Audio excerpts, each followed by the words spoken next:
the night of the 24th of August, 2001, a fully loaded Airbus A330 with 306 people on board ran out of fuel midway over the Atlantic.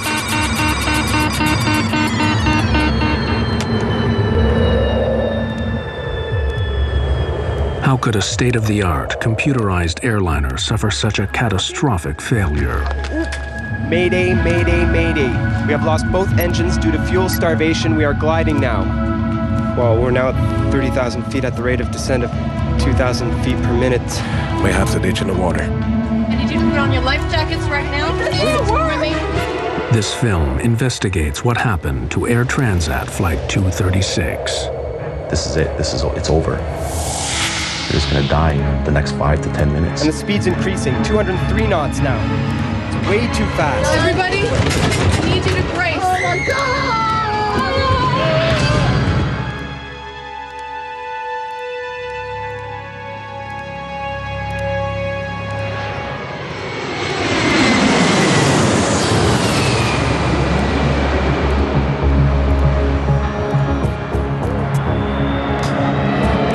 August 23, 2001. Toronto's International Airport is busy. Air Transat is a charter company that has grown rapidly to become one of the largest airlines in Canada. Midsummer brings fewer business travelers and a holiday atmosphere. Air Transat Flight 236 is bound for Lisbon. Most of the passengers are Canadians visiting Europe or Portuguese immigrants heading home.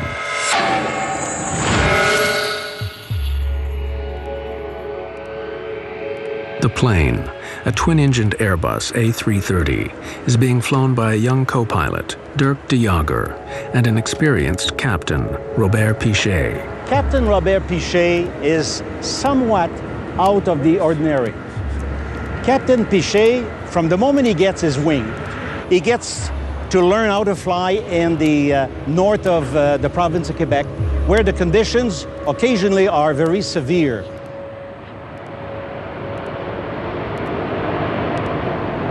The flight deck of the A330 is ultra-modern. Banks of computers connected to over 100 onboard sensors constantly monitor the operation of the plane. This film reveals how serious problems can arise when the pilots get unusual readings from the computers and begin to distrust them.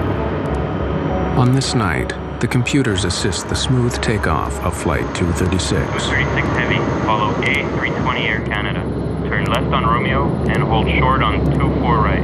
Roger, follow A320 Air Canada, left on Romeo and hold short of 24 right. With the crew of 13, Flight 236 has 306 people on board.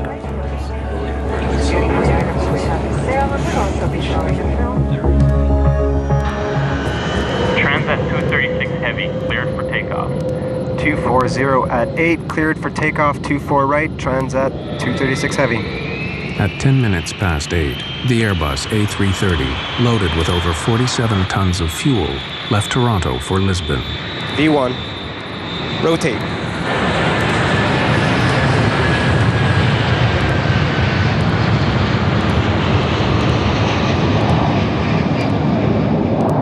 The weather forecast for the Atlantic crossing is good. Everything runs smoothly on the flight deck, apart from a small adjustment to the route. To avoid congestion, air traffic control directs the flight 60 miles south of its original route. It's a minor alteration, but will play a crucial role later.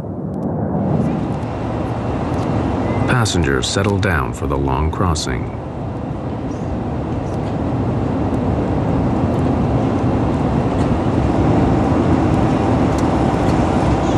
Everything appeared quite normal, and in fact, I had traveled on Air Transat previously and found it not to be very good, and was surprised by the quality of the flight, that it was on time, the plane was newer, and we thought generally it was much better than we had expected it would be. We're getting to our next checkpoint. Every 30 minutes across the Atlantic, the crew check their position and fuel consumption against their flight plan. 0.2 tons on the right.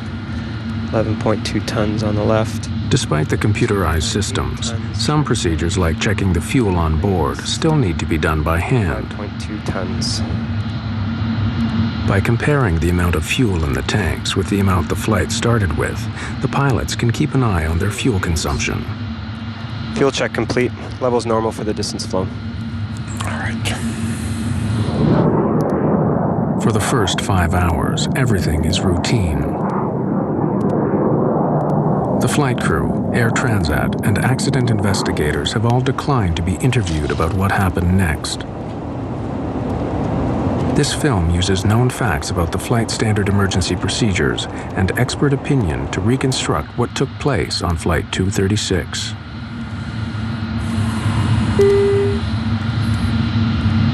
Look, we're getting a warning signal.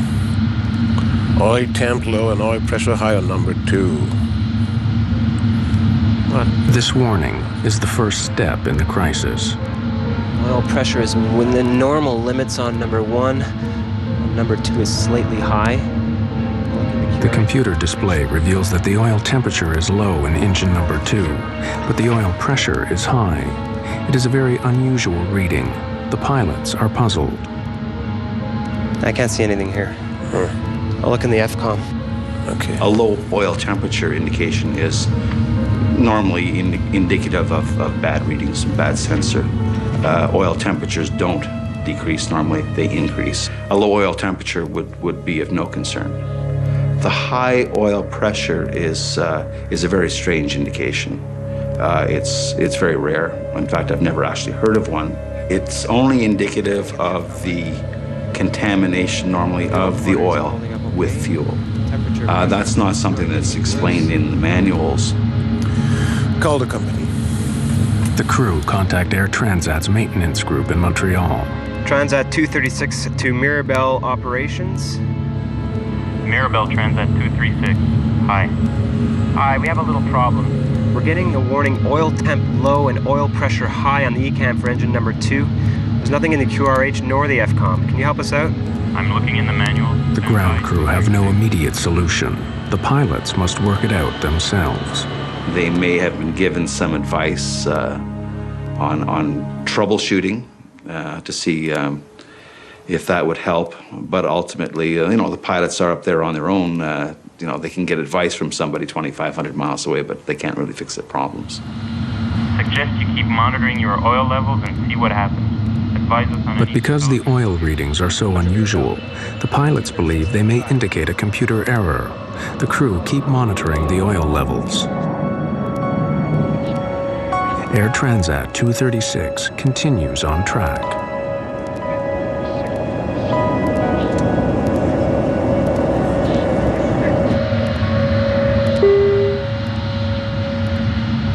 Then, 20 minutes later, a new warning.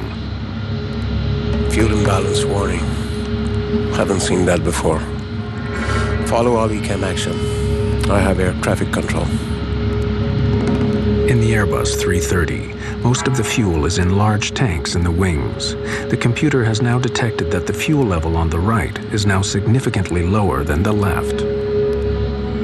The crew consults the Airbus flight manual, which recommends they transfer fuel through the special cross-feed valve. Fuel will then flow from one tank to the other. But before opening the cross-feed, the pilots must be sure that the imbalance is not caused by a more serious problem, such as a fuel leak.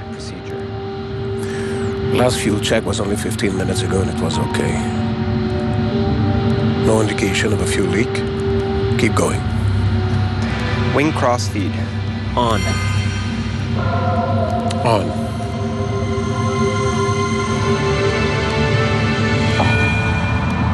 Once you begin a cross-feeding procedure to correct a fuel imbalance, restorative action should commence quite quickly.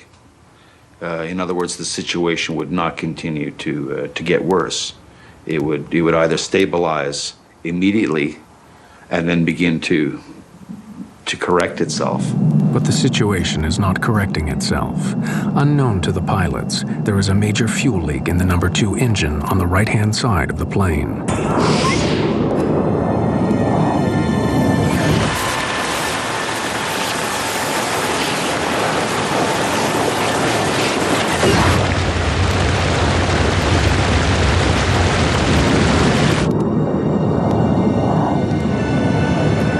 Flight 236 is some 300 kilometers from the nearest land, in mid-Atlantic.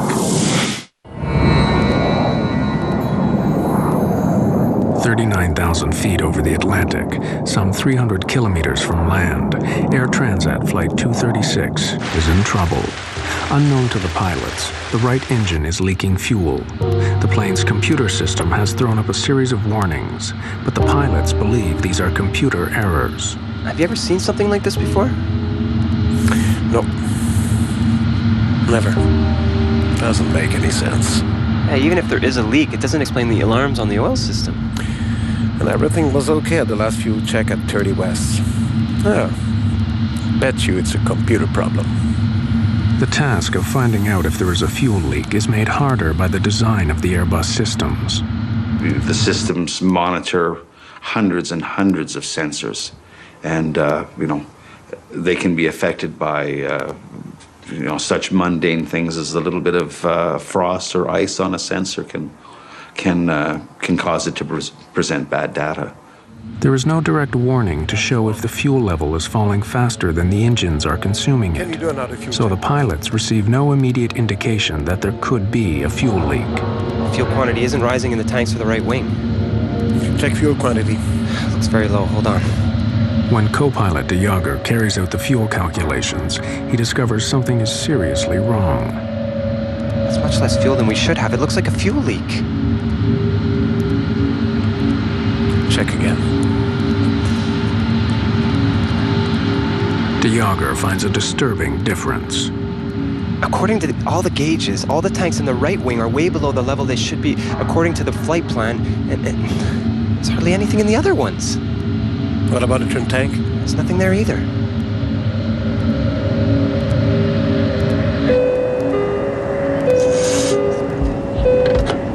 Yes? Hello, first officer here. Can you come to the cockpit, please? Sure. Although Captain Pichet still believes he is dealing with a computer problem, he nevertheless decides to ask for a visual check just in case, to see if there could be a fuel leak. Captain? Hi. Can you and Karen take some flashlights and go to the windows if you can see anything trailing back from the wings? It'll look like a mist or a stream, and report back immediately. Okay. Dirk, I want you to do another complete fuel check, please.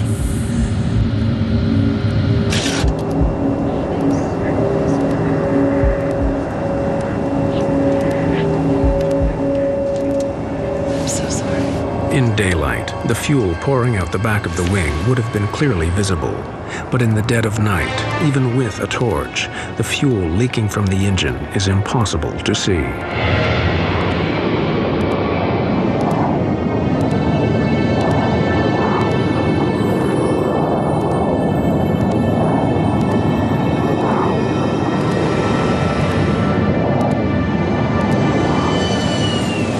The crew evidently realized that the situation was not improving, and at that point they realized that their circumstances were becoming more serious. And I think that there were probably some discussions took place between the two pilots as to what their next course of action should be. If the computer is correct, then with the amount of fuel remaining, the Airbus will no longer be able to make it to Lisbon. Captain Pichet is forced to divert the flight. We've got to divert. Get on to Oceanic Control. Where's the nearest airfield? Transat 236 Heavy, Santa Maria Control. Can you advise nearest airfield? We have a possible fuel problem.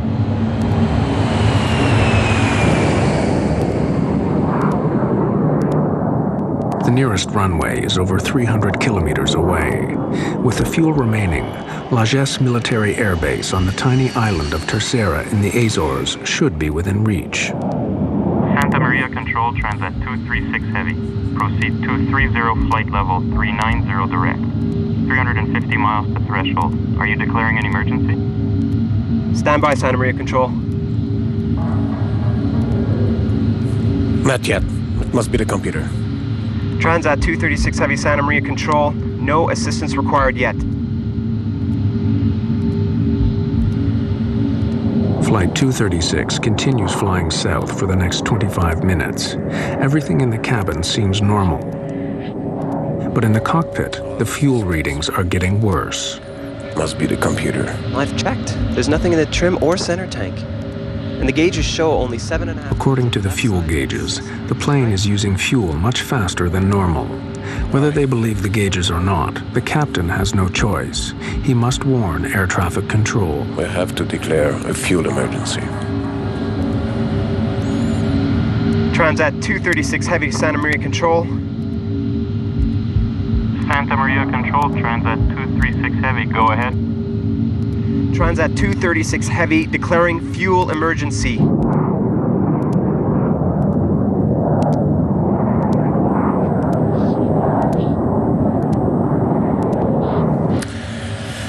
I really hope it's a computer bug. Because if we land in the Azores with half a plane full of fuel, they'll crucify us.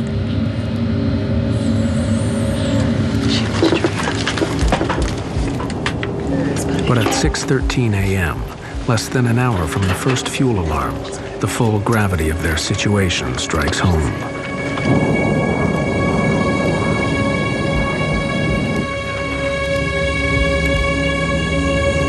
The right-hand engine runs out of fuel and cuts out. We're losing engine number 2. I don't believe this. Okay, maximum thrust on number 1. What's going on? What's The happening? lights started flickering on and off, which I thought was kind of odd, strange. On one engine, the Airbus will not fly at 39,000 feet. They must descend quickly. Try to transfer fuel from center tank and the trim tank.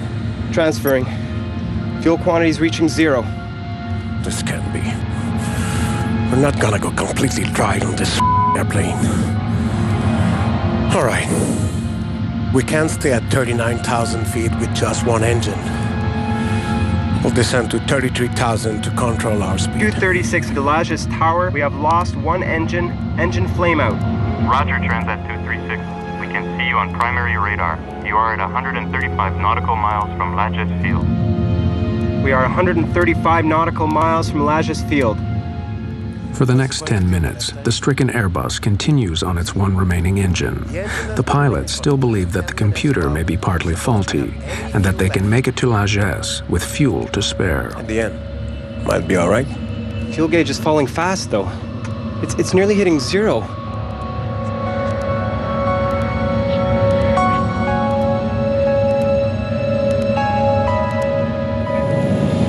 But 13 minutes after the right-hand engine cut out, and with 157 kilometers still to go, the left engine begins to fail.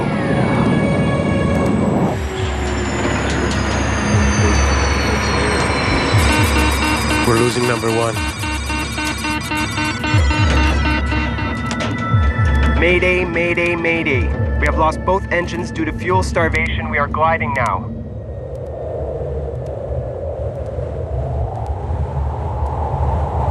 One of the most sophisticated airliners of the modern era, carrying 306 passengers and crew, is now nothing more than a giant glider, drifting steadily down towards the ocean.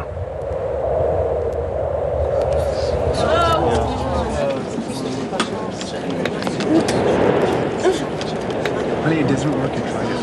Excuse me, can somebody come? Where's the flight attendant? Hello? You can literally hear a pin drop. The exterior, there was no sound in that plane, in that cabin at all.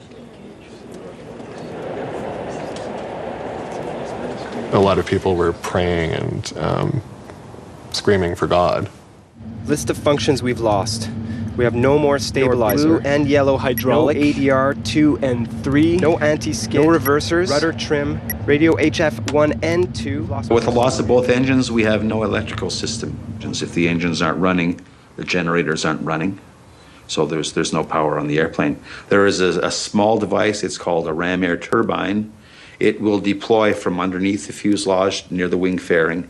And it's a small propeller that deploys out the bottom of the fuselage and it spins in the wind.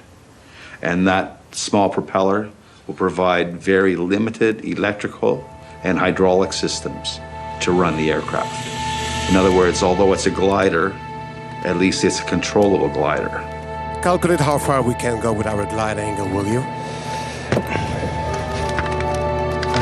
Well, we're now at 30,000 feet at the rate of descent of 2,000 feet per minute.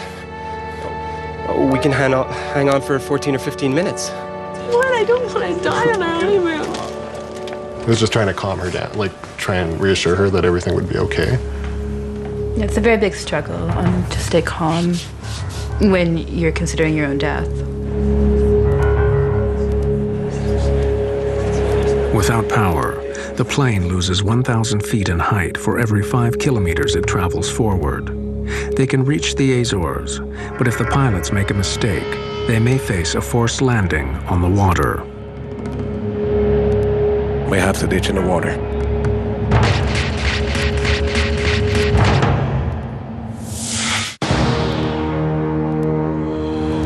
Air Transat Flight 236 is now drifting without fuel over the Atlantic. Although their initial calculations show that the plane should make it to Lajes, Captain Pichet must now follow standard emergency procedure in a passenger jet over water. Prepare the cabin. The cabin's slowly depressurizing. We need to put our oxygen masks on. The loss of engine power means the cabin will soon depressurize.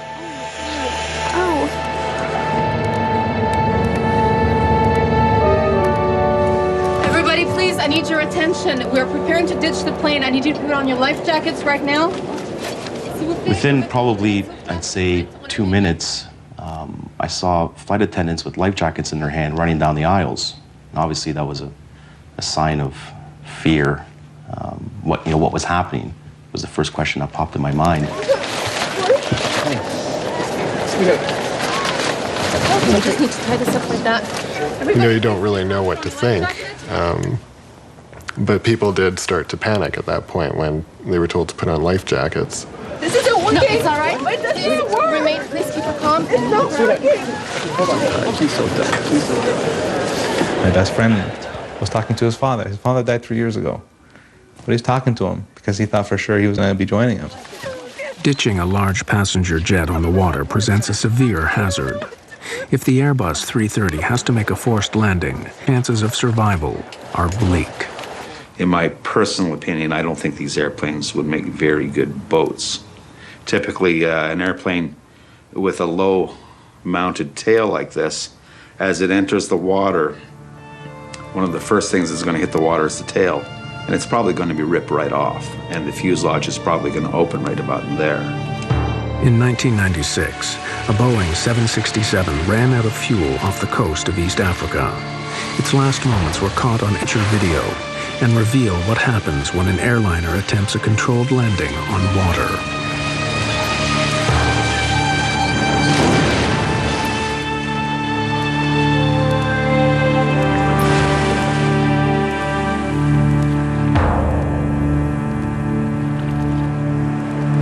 Of the 175 people on board the Ethiopian Airways jet, only 50 survived.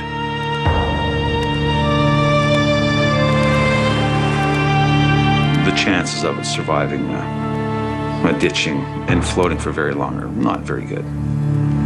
If Air Transat Flight 236 has to carry out a similar maneuver, it faces an equally grave outcome.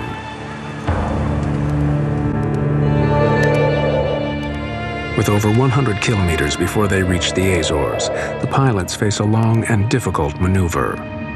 They need to keep the plane gliding for more than 15 minutes to reach the Azores.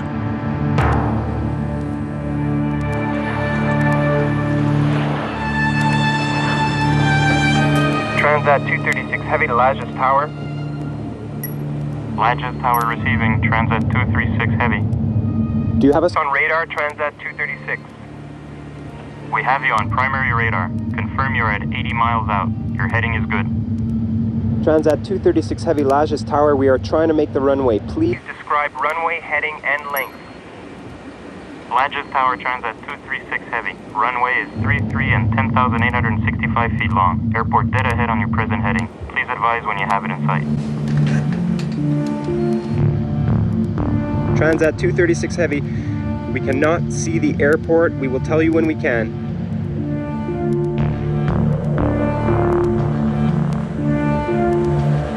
As the minutes tick by, the long wait for those on board is agonizing.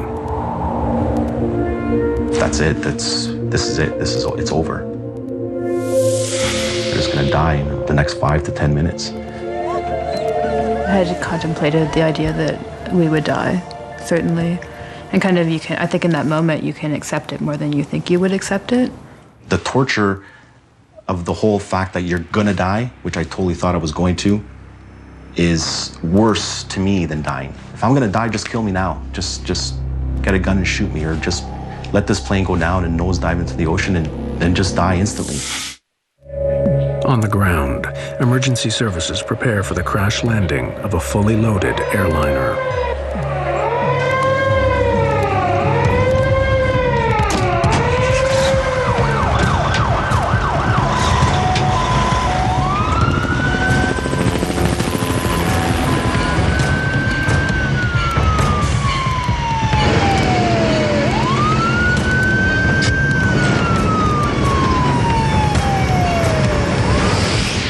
With 20 kilometers to go, the crew now for the most dangerous part of the operation, getting their plane on the runway in one piece. Heavy to Lajes Tower. Do you have our distance from threshold now and weather, please?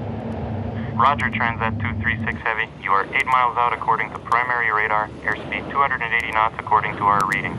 Visibility unlimited. You should have the airport in sight.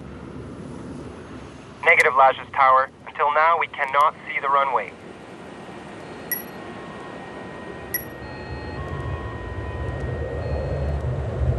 There is no room for error. Without power, the pilots have only one chance at landing.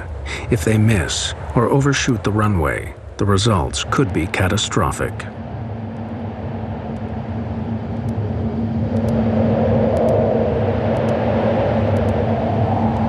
I got it. Just to the right.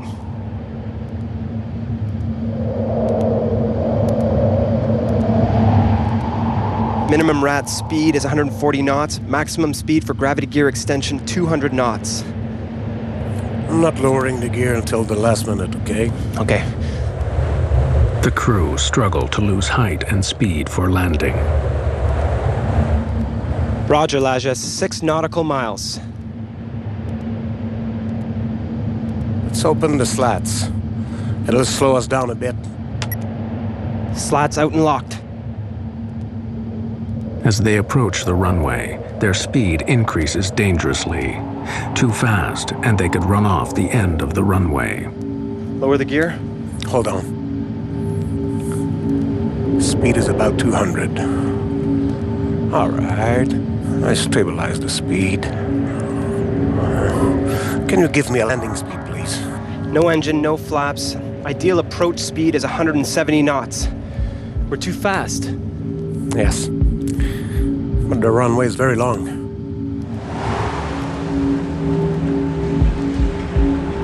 Captain Pichet now performs a difficult series of swerving maneuvers to slow the plane down for landing.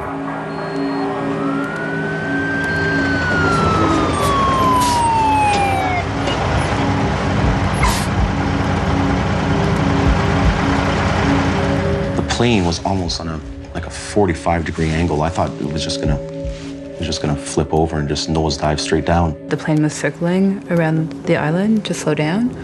So then we saw land and then we saw water. And when I saw water again, it really struck me that, our chance for survival had maybe was gone. The runway is long. Yeah, sure, but at the end there's a 400-foot cliff. If we don't stop in enough time, we're toast. We're dead.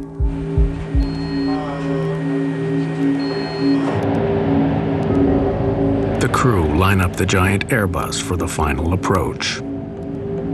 Landing gear down and locked. 3 green. No flaps.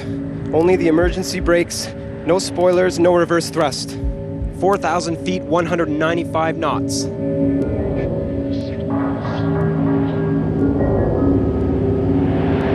"3,000 feet, 197 knots.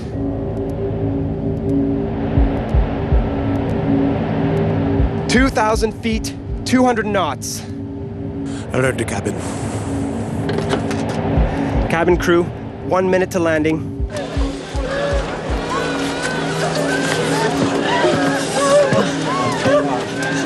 Hang on. Vertical speed at 3,000 feet per minute. We're going way too fast. And the speed's increasing, 203 knots now. It's way too fast. 1,000 feet, 201 knots. We'll try to get the nose up. We'll ride fast. But even if the crew can get the Airbus on the runway, they face a further problem. Without engines, the normal procedures for braking are severely restricted. The danger is far from over.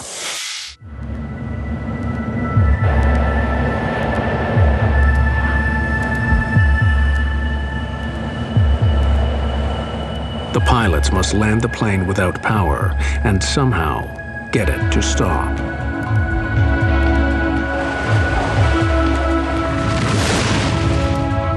Everybody, I need you to brace.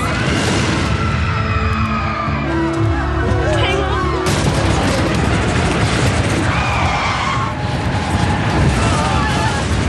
The Airbus hits hard at high speed. The tires have blown!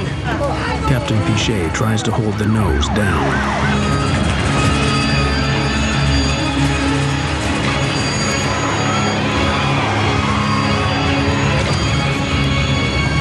Oh my God!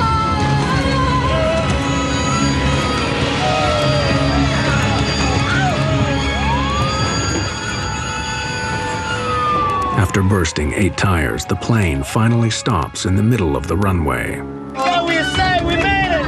We made it! We made it! Yeah, we made it! Yeah! Come on, everybody, get out of the plane right now! Let's get it! Come on, come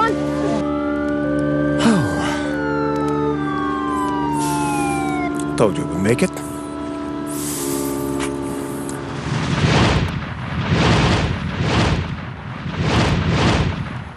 I just wanted to get out of this airplane quickly. I jumped, I hit the ground hard. I don't think my rear end actually even touched the chute at all. I didn't slide down the slide. I ran down it. And they're just, get out, get out, get out. So you're just running out of this aircraft. What in God's name just happened? I fell down to the ground, literally, and I started crying. I mean, once you're off the plane and you're evacuated, you want to know what happened. Pichet and de Jager had flown their Airbus without power further than any passenger jet in history. As news of their remarkable achievements spread around the world, they found themselves reluctant heroes.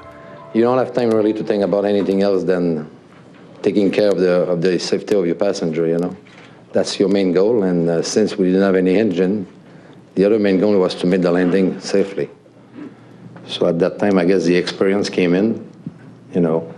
With the help of my colleague, that's why we made a successful landing. You train for the worst, but you never know how you'll deal with situations like this. And reflecting afterwards, I feel we dealt in the most professional and complete manner we could. A feeling of being grateful to see all the passengers were okay. You know, something like this happened, you never know what is going to happen really. I mean, you stop not to believe it. I mean, makes no sense that a big jet with 2 engines has no more power with 300 people on board, you know. But although the public story was of success, disturbing questions remained. Why had a highly sophisticated airliner run out of fuel? What exactly had happened to Flight 236? Away from the cameras, an accident investigation began immediately by the Portuguese, Canadian, and French transport authorities. Initial checks quickly confirmed that all the fuel tanks of the Airbus were indeed empty. But to lose more than 17 tons of fuel in such a short space of time meant they had a major leak. The question was where? Engineers examined the fuel system, searching for faults in the tanks and the fuel lines. It wasn't long before they found what they were looking for. Just buy the right engine. In this particular case, you had a hydraulic tube that's relatively small by comparison to the larger fuel tube. And the hydraulic tube, due possibly to pulsations in the hydraulic system, were abrading against the larger tube. And eventually the larger tube had a leak in it, and the leak, or not the leak itself, but the hole eventually possibly led into a fracture of the tube, allowing this massive fuel flow outside of the engine. The investigators began checking Air Transat maintenance records. They discovered that on the 19th of August, 5 days before the flight, Air Transat had removed the right-hand engine for maintenance and installed a replacement unit sent by Rolls-Royce.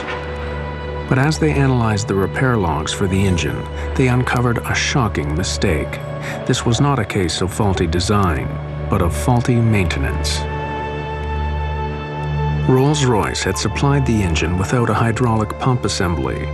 To overcome this, Transat mechanics had used the parts from an older engine. But they didn't fit properly, and the pipes had been rubbing together for 5 days, until midway over the Atlantic, one finally broke. The engine was delivered minus these two tubes and a bracket. That the purpose of that bracket was to maintain adequate clearance. So if they took the bracket off the old engine and put it on the new engine, is that the pipes would be locked together so that they could possibly abrade. As investigators questioned Air Transat mechanics, they found more disturbing evidence of malpractice. The chief mechanic testified that he had been concerned about the substitution of another hydraulic assembly. 5 days before the accident, he raised his concerns with his superior. The company decided that the aircraft must go back into service and could not wait for the missing parts. He should go ahead with the substitution. Not exactly. The replacement parts only differed from the correct ones by a few millimeters, but it was a difference that nearly cost 306 lives.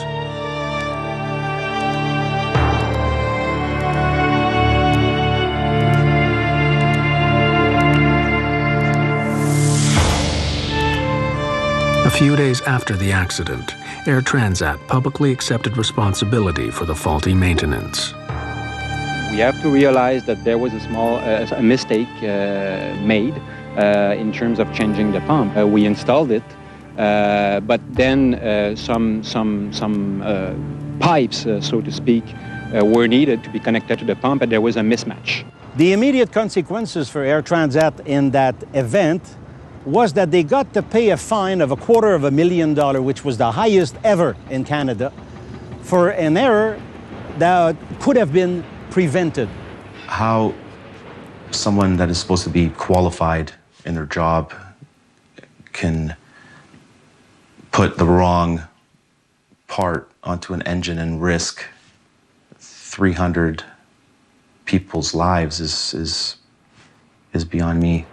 This incident is a very strong reminder that regulation is important and safety is important, and lives will be lost in the absence of that.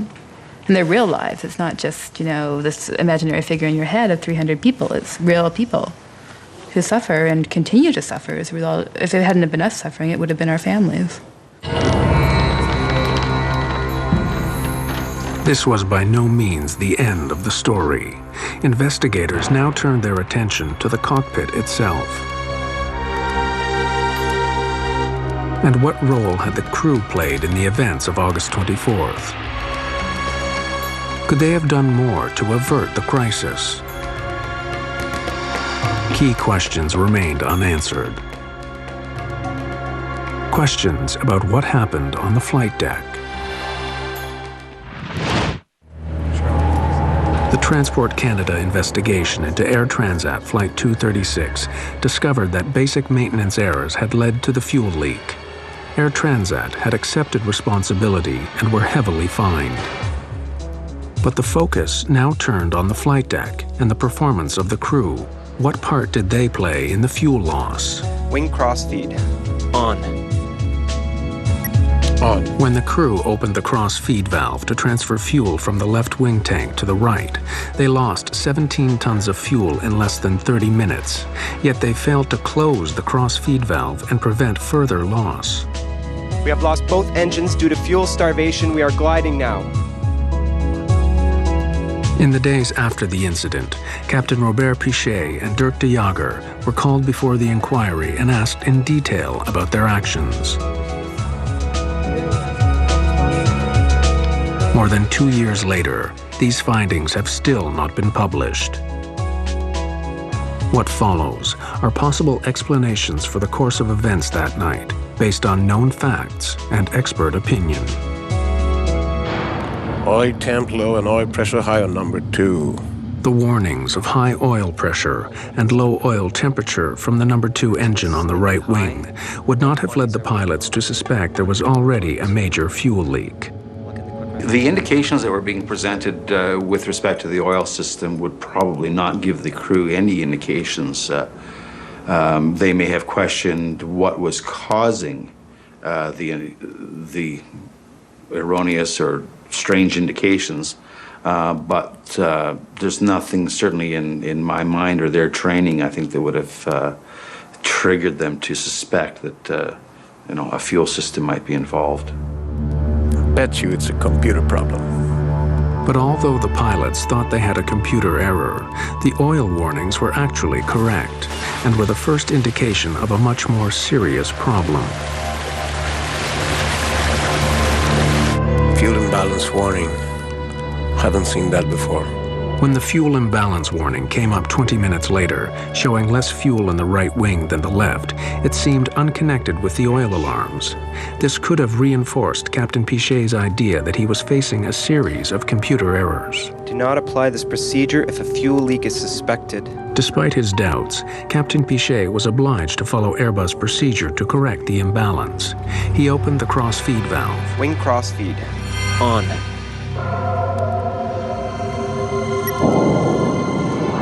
But was following the checklist enough? You just can't idly flip switches in response to commands from the computers and anticipate that all will be well at the end of it. Once the checklist is complete, we can sit there fat, dumb, and happy. That's not the case at all. You got to keep second guessing it. Is that right? Did we do the right checklist? Have we got the results that we need? Once the pilots calculated the high rate of fuel loss, they should have suspected a fuel leak. Transat 236 Heavy declaring fuel emergency. By the time they had confirmed the leak, their options were severely limited. Now they had a choice. Do I close the crossfeed and see what happens, or do I leave the crossfeed open as the fuel imbalance checklist has dictated? And maybe the situation will correct itself. The crew wasn't really sure. Captain Pichet believed for a long time that he was facing a computer error.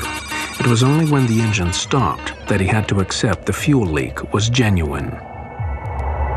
The technological complexity of modern aircraft can help to make them safer and more reliable, but it can also lead to problems that nearly brought catastrophe to Air Transat 236. Discrepancies in replacement parts led to a fuel leak. Distrust of computers led the crew to misread the situation. These errors have huge implications. Only because air traffic control initially sent the plane 60 miles south to avoid congestion was it close enough to the Azores when the crisis struck. Otherwise, it would have had to ditch in the ocean. The Portuguese investigation remains unpublished. Airbus blames the pilots for mishandling the fuel leak. Robert Pichet and Dirk de Jager continue to fly with Air Transat. In August 2002, they received one of the highest honors of the Airline Pilots Association for the longest glide ever accomplished in a passenger airliner. After the accident, Airbus modified its checklist in the event of fuel imbalance. From now on, the computer checks all fuel levels on board against the flight plan. It now gives a clear warning if more fuel is being lost than the engines can consume.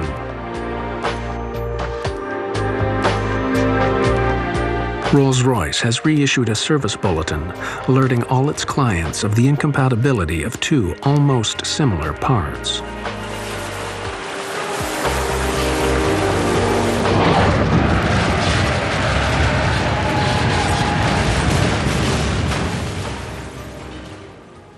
Whatever the circumstances are, the pressure that he was under is tremendous. He got that plane down safely, only blew out 8 of the 12 tires, and saved 300 people. He saved 300 people's lives.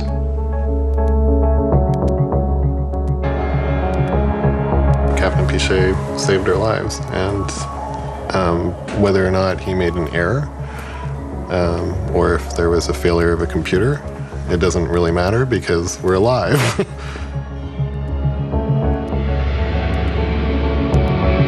Do I think he's a hero? No. Do I think he's a hell of a pilot? Yes. Thank God the islands of the Azores were there and basically saved our lives. But if that fuel pump broke 5 minutes beforehand, we would have ended up into the water, and I probably wouldn't be here to tell the story.